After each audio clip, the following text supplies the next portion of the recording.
Now, one thing I didn't say um, at the start when we was talking about "and you shall know the truth, and it shall make you free" is one of the ways. The reason this one is a special one to me is because I myself, okay, take this scripture out of context. Israel, what do you mean? You're doing a show today about key scriptures that are misunderstood, misinterpreted, etc.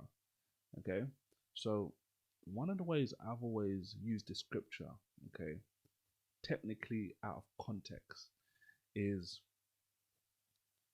whenever I get in a bind, whenever I get in a pickle, this is this was the key verse for me. One of the key verses anyway that I used to kind of meditate on that would help me stop telling lies. Okay. One thing I noticed about myself, okay, I don't know if you can relate to this, but I used to tell a lot of lies because I was afraid. Okay. So someone will ask you a question and you're afraid to tell them the truth. So you tell them a lie, you tell them something different.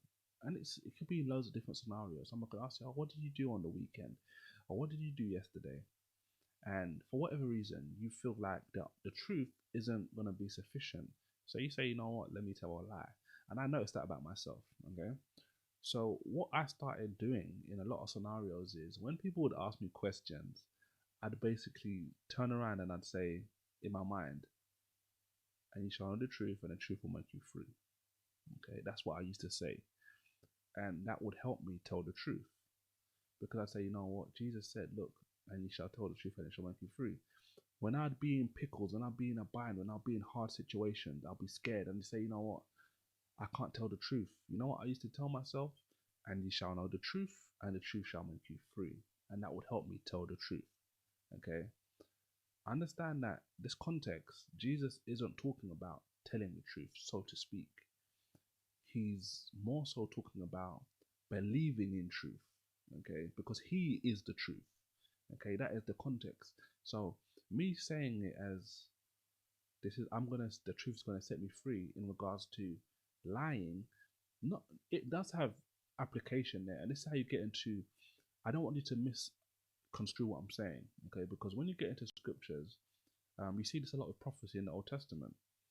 Um, a simple way to kind of talk about what I'm talking about here is like a double application. That's one way you can see it. So, um, you can read a verse and it can have one main application and there can be other applications that come from it. Okay. Um, with prophecies, you see that I've mentioned that already. So what I'm kind of testifying to here as something that was a key verse for me to get me out of lying, okay, it wasn't necessarily a scripture about telling the truth. It's about believing in truth. It just so happens that Jesus will set you free. Okay. And I guess, you know what? Saying it now, I can understand why it even makes sense to say it now, why I didn't say it in the beginning, because it will segue us into the second part of gaining context about what we're talking about here.